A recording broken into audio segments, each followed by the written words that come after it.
Immigration reform and the DREAM Act are on shaky ground following the midterm results and the new reality of the Republican-controlled House. Well, a new investigation published in the Texas Observer today looks into one aspect of the collateral damage of our current immigration laws that result in tens of thousands of unaccompanied migrant children being deported to Mexico every year. Many of these children are abandoned on the streets of Mexican border cities and end up in shelters in areas that have been ravaged by escalating drug violence. The investigation found that the majority of the children who were deported keep trying to re-enter the United States for work, a better life, or to be reunited with their families. But they also get caught in the midst of the so-called war on drugs and risk kidnapping and extortion as they try to cross the border along routes maintained by powerful drug cartels. Well, for a picture of what happens to the deported kids and the dangers they faced, we're joined now from Austin, Texas, by Texas Observer reporter Melissa del Bosque. Her investigation, supported by the Nation Investigative Fund, is called Children of the Exodus. If you very briefly, Melissa, might just lay out for us this really tragic story.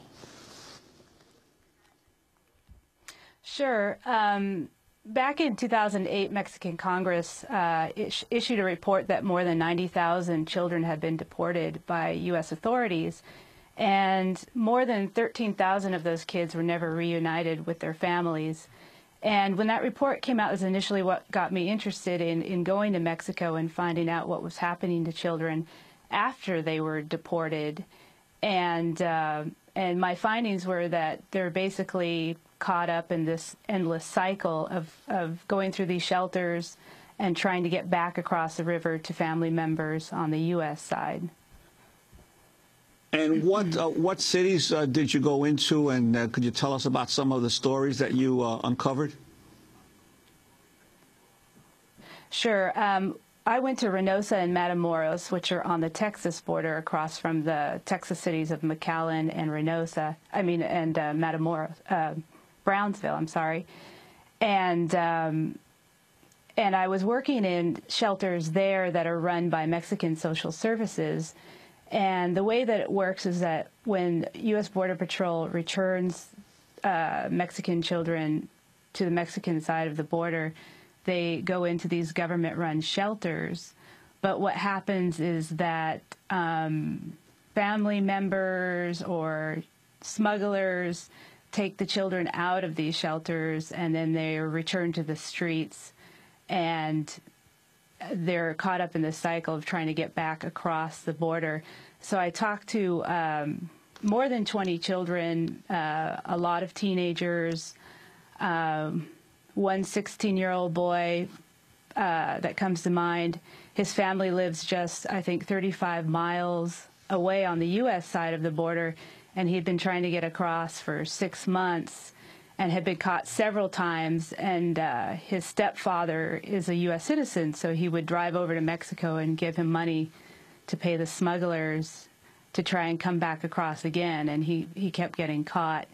So these children are sort of caught in this sort of untenable situation where the cartel violence is worsening on the Mexican side of the border, and then the security is stiffening on the U.S. side of the border. And it's becoming more dangerous and more dangerous to cross. Melissa, you began your piece by saying, in hindsight, it seems appropriate that Dia de los Muertos, the Day of the Dead, and the midterm election fell on the same day. And what does the Republican sweep of the House mean for immigration reform? Well, I mean, listening to Congressman Grijalva earlier in the show is, I have to say, reinforced my sort of pessimism about this logjam around immigration reform. When I was in Mexico, it became painfully clear to me, and what I've been trying to do is sort of maintain the human face of immigration, which I think has really been lost in this sort of political divisiveness over immigration,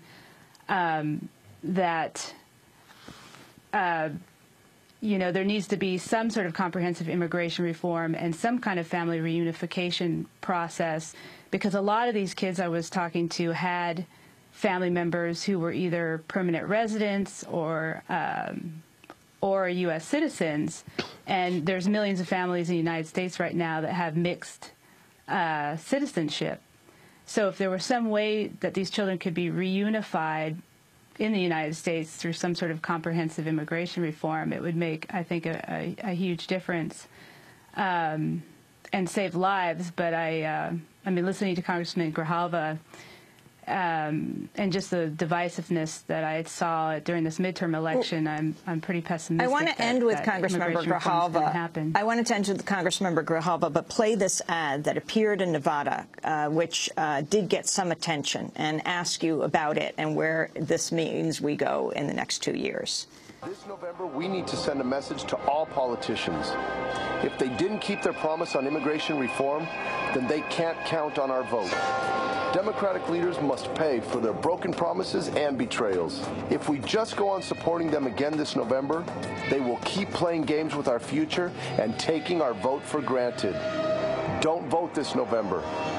This is the only way to send them a clear message. You can no longer take us for granted. Quite a remarkable ad paid for by a group called Latinos for Reform, headed by Robert de Posada, the former director of Hispanic Affairs for the Republican National Committee.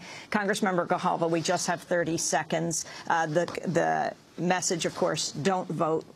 What does this mean for the next few years?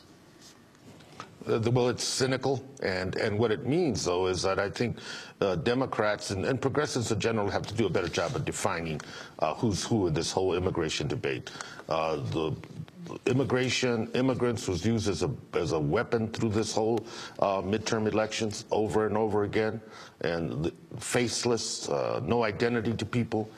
It was used over and over again, certainly used in my race and many races across the country. I think we have to do a much better job of defining who's who in this debate, and we haven't done it. We've been afraid of the issue. I agree with that. I think we just have to step up and be part of it. Congressman Grijalva, we're going to have to leave it there. I thank you very much for joining us from Tucson, and Melissa del Bosque for joining us from Austin. We'll link to your piece in the Texas Observer. That does it for the show. The piece was called Children of the Exodus. Tonight I'll be speaking at 6:30 at the Catskill Community Theater on Main Street in Catskill, New York. Hope to see people there tomorrow night in Boulder and Sunday in San Francisco. Check our website. Democracy Now! Produced by Mike Berkshire, Foto Caduce, Armando Angel, Comment Steve Martinez, Nicole Salazar. I'm Amy Goodman with Juan Gonzalez.